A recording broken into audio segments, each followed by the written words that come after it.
एक कहावत कही जाती है कि जो होता है अच्छे के लिए होता है। सब मानते हैं।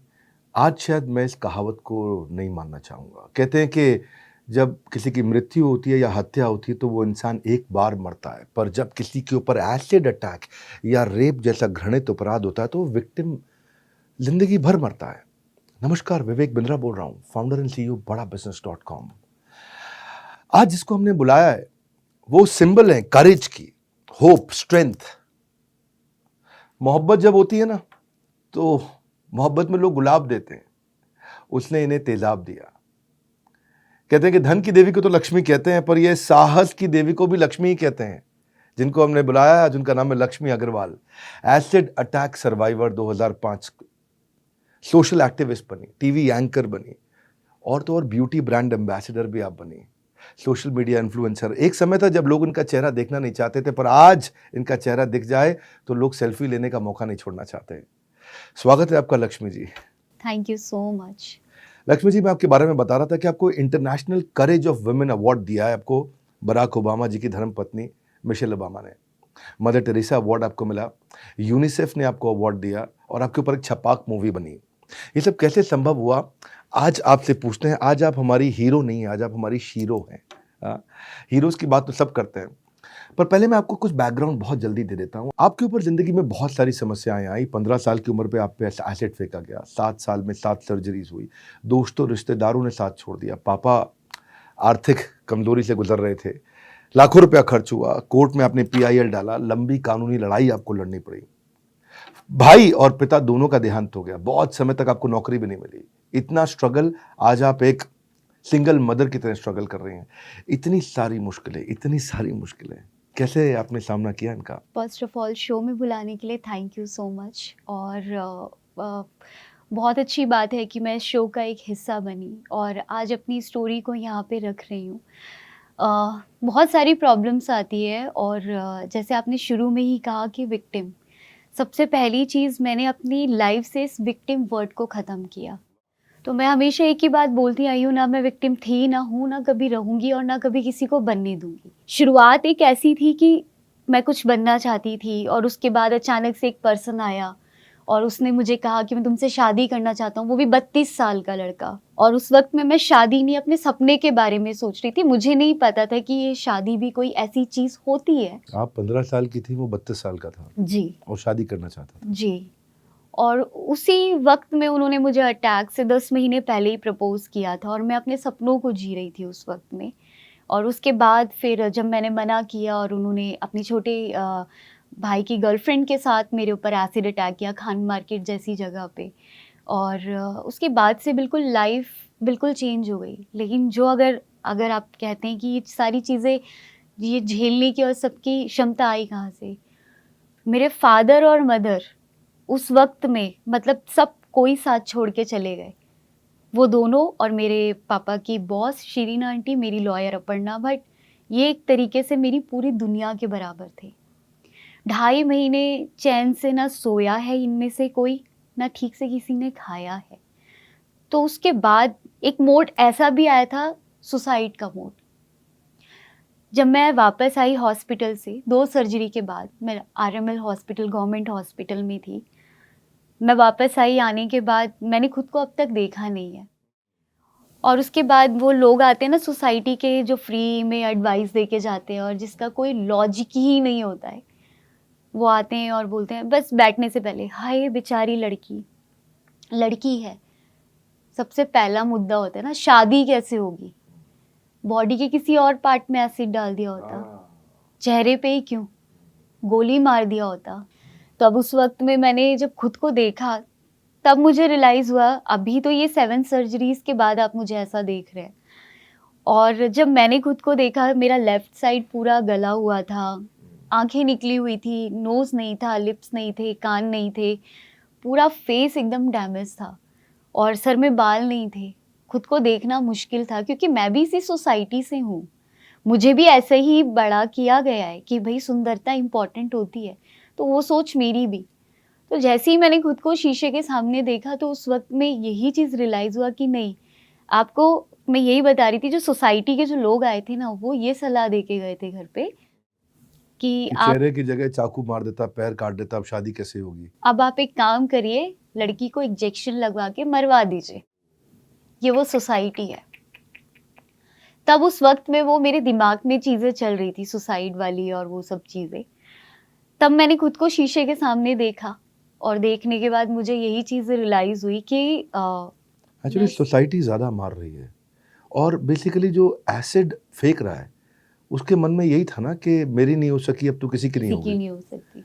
तो वो आपको सबसे अलग करना चाहता था और वो सबसे अलग उसने कर भी दिया, क्योंकि वो को आइसोलेट करना चाहता था और समाज ने भी आइसोलेट कर दिया उसके बाद। समाज के लोग भी यही कह रहे हैं कि अब जिसको सहारे की ज़रूरत है उस समय और ज़्यादा छोड़ दिया है, जिस समय और ज़्यादा करेज देने की ज़रूरत है उस समय और ज़्यादा छोड़ दिया है। तो कैसे आपने इसको फिर कोप अप किया? तब उस वक्त में जब खुद को शीशे के सामने देखा तो यही हुआ कि मैं सुसाइड कर लेती हूँ। आप 2 सेकंड के अंदर बहुत कुछ बदल जाता है आपकी लाइफ में। और वो शीशा देख के ही मैं रो रही थी, तड़प रही थी। पर उस वक्त में बस यही था कि मुझे अपने पेरेंट्स से बात करना है, क्योंकि यही गलती मैंने अटैक से पहले की थी अपने पेरेंट्स से बात ना करके। यही गलती मैं अब भी करूँगी पेरेंट्स से बात ना करके। तब मैंने अपने पेरेंट्स से बात किया और मैंने उनको कहा कि आप मुझे इंजेक्शन लगवा के मरवा दो। तब उस वक्त में मेरे फादर ने मुझे गले से लगाया और मेरे फादर ने मुझसे कहा कि बेटा इस दुनिया में ऐसा कोई काम नहीं है जो नामुमकिन हो। हर एक काम मुमकिन ही मुमकिन है। एक दिन एक ऐसा वक्त आएगा कि तुम बहुत आगे जाओगे और तुम्हें इसी चेहरे से प्यार होगा। और आज मैं कहती हूँ आई लव माई फेस। मुझे फ़र्क नहीं पड़ता कि कोई मेरे बारे में क्या सोचता है, कैसे देखता है। मुझे ये फ़र्क पड़ता है कि मैं अपने बारे में कैसा देखती हूँ और कैसा सोचती हूँ। बहुत सुंदर, बहुत सुंदर। ये आत्मविश्वास है आप में। हाँ, मैं मतलब कंपेरेबल तो नहीं है, लेकिन मेरे टीम में ना 2 आदमी, मैं आज उनके बारे में बताना चाहता हूँ आपको। ये एक का नाम है हितेश और एक का नाम है नयन। ये जो नयन है, इनकी भी आंखें नहीं हैं और हितेश इनके साथ इनके पार्टनर थे काम में। ये दोनों विजुअली इम्पेयर्ड हैं और कोविड के टाइम पे इन लोगों का बिजनेस बंद हो गया, मतलब क्योंकि कोविड कॉल सेंटर चलाते थे, ख़त्म हो गया था। दोनों पार्टनर थे, दोनों देख नहीं सकते थे। और उसके बाद फिर 3-4 महीने के बाद जब ये तनख्वाह भी नहीं दे पाए तो ये हमारे पास आए और हमारे साथ हमारी टीम ज्वाइन की। आज ये हमारे IBCs हैं।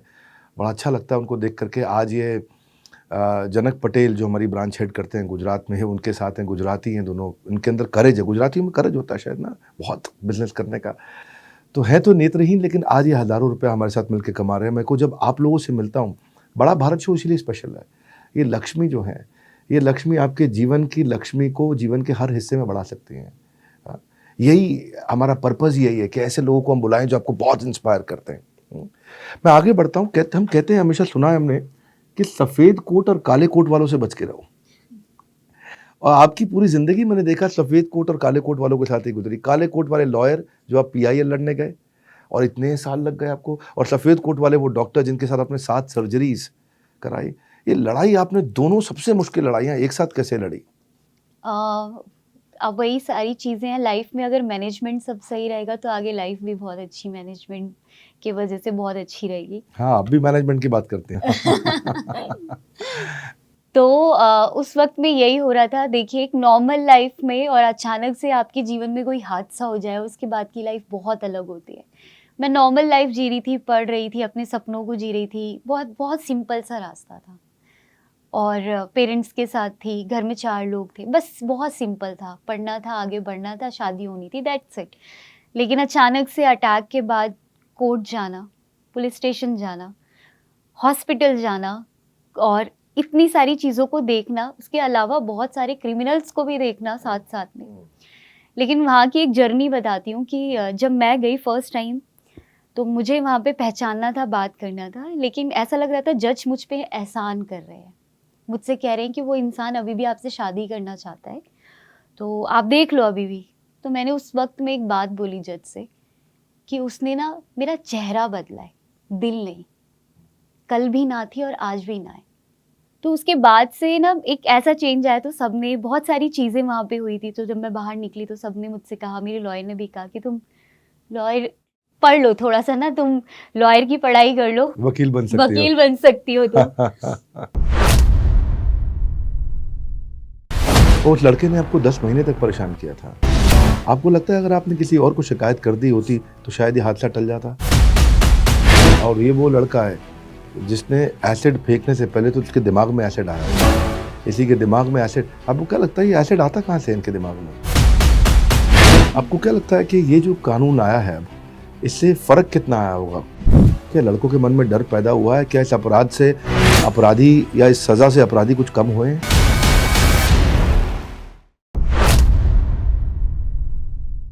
वो उस लड़के ने आपको 10 महीने तक परेशान किया था, अटैक से पहले। और ये वो लड़का है जिसने एसिड फेंकने से पहले तो उसके दिमाग में एसिड आया होगा ना, इसी के दिमाग में एसिड। आपको क्या लगता है ये एसिड आता कहाँ से है इनके दिमाग में? ये जो वही थोड़ी सी घिसी पिटी बातें बोलूँगी जो सोसाइटी में आज तक चल रही है, वो जो एक होता है कि ना नहीं, बचपन से जिसको ना सुनने की आदत नहीं होती है ना, तो उनको ऐसा लगता है कि इसको अपनी ना खूबसूरती पे घमंड है, तो इसने ना बोला तो बोला कैसे? क्योंकि शुरुआत से ही हमेशा घर में तुम लड़के हो, तुम लड़की हो, यही सारी चीज़ें रही हैं। तो अब वो जब बड़ा हो जाता है तो वो सोचता है कि भाई जो मेरा घर पे हाँ चल सकता है तो बाहर भी किसी के ऊपर चल सकता है।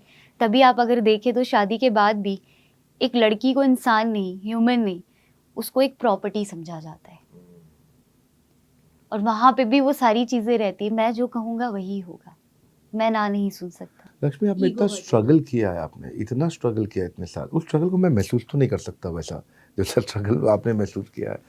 आपने PIL डाला, और पहले मेरे ख्याल है उसकी सज़ा भी बहुत कम थी, अब शायद सज़ा 8-10 साल की सज़ा हो गई है। 2013 से पहले कोई कानून नहीं था, ये कोई मुद्दा नहीं था। ये जैसा गर्म चाय पानी फेंकने जैसा ही था ये। बिल्कुल। और उसके बाद अब 2013 दफ़ा 307 लगती है। 307, 326 ए, 326 बी, दोनों 10 साल की सजा तो है ही, लेकिन हमारे लिए ये चीज़ अच्छी हो गई कि इस पे एक कानून तो आया। पहले कानून भी नहीं आपको था। क्या लगता है कि ये जो कानून आया है अब, इससे फर्क कितना आया होगा? कुछ कॉम्पेंसेशन मिल रहा है, कुछ आपके PIL से कुछ बदलाव आया है? तो ज़मीनी हकीकत क्या सच में बदली है? क्या लड़कों के मन में डर पैदा हुआ है? क्या इस अपराध से अपराधी या इस सज़ा से अपराधी कुछ कम हुए हैं? मैं तो ये कहूँगी कि शायद ही कम हुए हैं, क्योंकि जो हम देखते हैं, क्योंकि जो गवर्नमेंट दिखाती है उनके आंकड़े से हमारे आंकड़े ज़्यादा होते हैं। ओह! वो क्योंकि वो अपडेट नहीं होते हैं, वो कई केसेस ऐसे हैं जो जाके रजिस्टर ही नहीं हुए, तो उनका क्या? तो ऐसे बहुत सारे आंकड़े हैं कि अगर आप साल में देखें, पूरे साल में शायद ही वो दिखाएंगे आपको पर अब 200। एसिड बिकना बंद हुआ कि नहीं? बिल्कुल नहीं हुआ, बिल्कुल भी नहीं हुआ। 2013 में सुप्रीम कोर्ट का ऑर्डर आने के ऑर्डर आया बावजूद? था। देखिए, अगर देखा जाए तो कानून तो हर दिन आता है ना, उस पे कितना इम्प्लीमेंट होता है। जो काम गवर्नमेंट को करना चाहिए वो हम सब लोग मिलके कर रहे हैं, और बहुत दुख होता है जो काम थोड़ी देर का है वो पूरी जिंदगी लग जाती है करने में, या एक दिन इंसान इस दुनिया से चला जाता है करते करते। लक्ष्य बना के रखा मैंने, आप देखा आपके जीवन में आपने बड़ा एक महान लक्ष्य के साथ आप चले हैं, और आज भी मैं देखता हूँ कि आप सोशल मीडिया पे अपनी रील्स बनाती हैं, वीडियोस बनाती हैं, आप रेस्टोरेंट आउटिंग्स पे गानों के ऊपर वीडियोस भी डालती हैं। आपकी बेटी भी है, आप उसके साथ भी वीडियोस बनाती हैं। आपको यूट्यूब से सिल्वर बटन मिला ही? हाँ भी। That's very good, that's very good. कुछ बटन हमें भी मिले हैं यूट्यूब से। कॉन्ग्रेचुलेशन। धन्यवाद, थैंक यू। इंस्टाग्राम पे आपके बहुत फॉलोअर्स हैं, और मतलब किस तरह के कमेंट्स आते हैं, लोग क्या बोलते हैं आपको, और मतलब इससे आपको थोड़ा सा क्या लाइफ को नॉर्मल बनाने में मदद भी मिली आपको? देखिए, एक प्यार जो मेरी एक तरीके से जो सोशल मीडिया में जो फैमिली है उनसे बहुत प्यार मिलता वाह है, वाह। और उनके वजह से कहीं ना कहीं आज के समय में अगर मैं कहूँ तो मेरी हिम्मत ही आप सब लोग हैं। बहुत सुंदर। और जब मेरे लिए तालियां बजती हैं और बहुत सारा प्यार लिखा जाता है, और लिखा जाता है कि हम आपको देख तालियां के तो यहाँ जीते पे हैं। हम सबको ही बजानी चाहिए। Thank you. तो बहुत, जब ये कोई कहता है कि आपको देख के बहुत हिम्मत मिलती है तो अच्छा लगता है। मैं आपको एक चीज़ और सस्पेंस चीज़ बताना चाहती हूँ। मैं इंस्टाग्राम पे काउंसलिंग भी करती हूँ, और ये किसी को नहीं पता है। क्या बात है। और मैंने अब तक से 500 से 600 लोगों को सुसाइड करते हुए रोका है, और वहाँ पे मैं हमेशा मतलब पर्सनल 1-to-1 काउंसलिंग देते हैं? रात में मैं मैसेज में बात करती हूँ। ये मेरी ड्यूटी है, सुबह रात को 2 बजे से सुबह 4 बजे तक मैं रिप्लाई करती हूँ और बात करती हूँ। जब बहुत सीरियस होता है तो उनसे मैं कॉल पे बात करके उनको समझाने की। आप चार्ज भी करते हो लोगों को? बिल्कुल नहीं, ये मेरा बहुत अलग वर्क है। और इससे मुझे बहुत एनजीओ खुशी भी मिलती चलाते है। हैं, ये भी करते हैं आप, जी। कमाल है। मैं आपको एक इनविटेशन देता हूँ, आप क्योंकि हम तो काउंसलिंग वाले बिजनेस में ही हैं, तो मैं ये कहूँगा कि हमारी एक ऐप है, बड़ा बिजनेस ऐप, उस पे हमारे साथ में आज सैकड़ों इन्फ्लुएंसर्स हैं पूरे देश दुनिया से, हर सब्जेक्ट पे, फाइनेंस पे, सेल्स पे, मार्केटिंग पे, लीगल पे, एचआर पे, टेक्नोलॉजी पे। और हम सोच ही रहे थे कि एंटरप्रेन्योर जब हताश हो जाता है तो उसको आपके जैसे काउंसलर की ज़रूरत पड़ती है। तो मैं रिक्वेस्ट करूँगा, आप आइए अपना आकर के एज एन इन्फ्लुएंसर हमारी ऐप पे, जैसे फेसबुक है, लिंक्डइन है, ट्विटर है, इंस्टाग्राम है, वैसे ही बड़ा बिजनेस की ऐप है जिसमें केवल बिजनेसमैन है। देखने में वैसे लगता है, सब कुछ वैसा ही है। तो मैं इनवाइट करूँगा, आप आना चाहेंगे वहाँ पे? बिल्कुल ज़रूर आऊँ। आप अपना प्रोफाइल बनाइए, आप लक्ष्मी अग्रवाल को सर्च करिए जा करके हमारी बड़ा बिजनेस कम्युनिटी ऐप पे, जहाँ पे अपने वीडियोस डालेंगी। तो जो वीडियोस आप इंस्टाग्राम पे डालते हैं या अपना अलग वीडियो डाल सकते हैं लोगों को इंस्पायर करने के लिए। और मैं एकदम 100% कॉन्फिडेंट हूँ कि बहुत लोग आपके इस एसिड अटैक सर्वाइवर के मिशन में कंट्रीब्यूट भी करेंगे, क्योंकि बिजनेसमैन है, आपके एनजीओ में डोनेशन भी देना चाहेंगे, आपके साथ जुड़ना भी चाहेंगे, क्योंकि आप लोग को भी धन की आवश्यकता है भाई सस्टेनेबिलिटी के लिए एनजीओ में। Would you all agree with me? Yes, no? That's needed. तो इस शुभ काम को से अगर ये शुभ काम हो जाए कि लोग आपकी मदद करें, तो मैं भी खुश नसीब समझूंगा। आज बड़ा भारत शो में आप आए और अपना प्रोफाइल बनाइए। बहरहाल, मैं आपका जो एनजीओ की मैंने अभी बात किया, लक्ष्मी फाउंडेशन नाम है उसका? The Lakshmi the foundation. Lakshmi foundation. आप और भी कई संस्थाओं से जुड़े रहे हैं और आपने कई सर्वाइवर्स की मदद करी है। मैंने सुना रिहैबिलिटेशन, लीगल, सब तरह से आप मदद करते हाँ हैं। जी, हमारा पूरा फोकस रहता है कि हम रिहैबिलिटेट कर सके, ताकि कितनी महिलाओं को बचाया अभी तक आपने? अभी 3 से 400 के ऊपर हम लोग गए हैं। और जब मैं 2013 में बाहर आई थी, तब से मैं अब तक की बात करूँगी। और ऐसे कई सारे हैं, और कुछ सर्वाइवर्स को हमने उनकी पूरी फैमिली के साथ अडॉप्ट भी किया हुआ है, जिनके बच्चों का एजुकेशन और सारी चीज़ें हम लोग देख रहे हैं। बाकी अभी एक सूरत में भी मेल एक लड़का था जिसके ऊपर एसिड अटैक हुआ था। उनका ट्रीटमेंट जो बहुत ही हीनियस तरीके से हुआ था। तो जब भी मैं कोई ऐसा एसिड अटैक देखती हूँ तो ऐसा लगता है उस जगह वो नहीं, मैं ही हूँ, क्योंकि वो सब मैंने सहा हुआ है। तो वो सारी चीज़ें हैं। उसके अलावा भी हमारी फाउंडेशन बहुत सारा वर्क करती है, बहुत सारे ऑब्जेक्टिव्स पे वर्क कर रही है। हिम्मत वाली हैं आप बहुत। हाँ, मतलब बहुत सीखने को मिला मुझे आज आपसे। आपके लिए भी मैं दावे से कह सकता हूँ, ऐसी इंस्पिरेशन कहीं नहीं मिलेगी। इसी को हम बड़ा भारत शो बोलते हैं। लक्ष्मी अग्रवाल का वीडियो, अरे आज मिलके इतना अच्छा लगा मुझे पर्सनली। आपका छपाक मूवी मैंने देखा, तो पर्सनली मिलके आपकी मीठी आवाज़ सुन के, आपका मीठा मन देख के, खूब कहते हैं कि खूबसूरती अगर छीन भी ली, सपनों को तू कैसे दफनाएगा, तेज़ाब फेंका है चेहरे पर इनके हौसलों को तू कैसे जलाएगा। ये है लक्ष्मी अग्रवाल। Thank you Lakshmi. मैं ये कहना चाहूँगा, आप बहुत खूबसूरत हैं, क्योंकि आपका चेहरा, आपका मन, आपकी सोच सब बहुत खूबसूरत है। आपकी स्टोरी एक लेसन है आज, एक हर माता के लिए, हर पिता के लिए, हर भाई बहन के लिए, हर विक्टिम के लिए, हर बच्चे, नेबर, सोसाइटी और ख़ास तौर से उन लड़कों के लिए जिनके मन में ऐसा तेज़ाब है, जिसको आज मुझे लगता है अगर हम ऐसे एसिड अटैक्स को रोक पाए, शो के द्वारा कुछ भी असर ला पाए, मैं बहुत सौभाग्यशाली मानूंगा।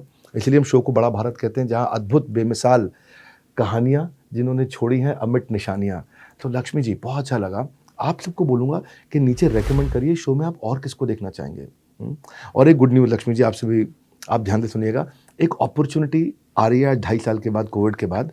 हम त्यागराज स्टेडियम में सब मिलने वाले हैं 3, 4, 5 जून को। वहाँ 8,000 लोग होंगे त्यागराज स्टेडियम में। हमारा इवेंट है एवरीथिंग अबाउट एंटरप्रेन्योरशिप। वहाँ एंटरप्रेन्योरशिप पे सिखाएंगे। वहाँ हमारे साथ कई स्पीकर्स आएंगे, तो मैं आपको भी इनवाइट करूँगा। आप अगर स्टेज पे आके 5 मिनट सबसे बात करें, 10 मिनट बात करें। वहाँ पे 8,000 बिजनेसमैन होंगे, तो आप आना चाहेंगे? श्योर, मैं ज़रूर आऊँगी। ज़रूर आएंगे। तो आप भी लक्ष्मी से मिलने के लिए आइएगा वहाँ पे। सबसे powerful, impactful, high motivation business का प्रोग्राम होता है, और ये डेट नोट कर लीजिए, 3, 4, 5 जून। आप इसके बारे में पता लगा लीजिए, आप भी इस इवेंट को आकर अटेंड कर सकते हैं।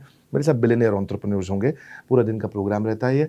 और द बड़ा भारत शो पे आने के लिए आपका बहुत बहुत धन्यवाद। कर लो थोड़ा इंतज़ार, आने वाला एक और बड़ा बुधवार। हमारे साथ जुड़े रहने के लिए नीचे कमेंट बॉक्स में आके लक्ष्मी जी को बहुत बधाई देने के लिए, उनके करेज को बधाई देने के लिए, इस वीडियो को सोच के सही व्यक्ति तक पहुंचाने के लिए आप सबका हृदय की गहराई से प्रेमपूर्वक धन्यवाद। लक्ष्मी अग्रवाल जी, आपका विशेष धन्यवाद। 15 साल की उम्र में आपको last stage spinal cancer detect हुआ था। डॉक्टर्स ने, मैं सुना कि साफ साफ कह दिया था कि आप ज़्यादा दिन जिंदा नहीं रहेंगे, ऑपरेशन किया तो पैरालाइज हो जाएंगे। तो पैरालाइज होने के बाद जब आप पहली बार जिम गए, लोगों ने क्या बोला उस समय, क्या उनका रिएक्शन क्या था? आपकी कहानी ऑर्डिनरी से एक्स्ट्राऑर्डिनरी बनी है। ये इसमें आप, मैंने सुना अभी आप एक कोई मूवी भी करके आए हैं, मिस्टर ओलंपिया जीता, मिस्टर वर्ल्ड जीता। वहाँ से कुछ अगर शेयर करना चाहें, कुछ एक्सपीरियंस आपका।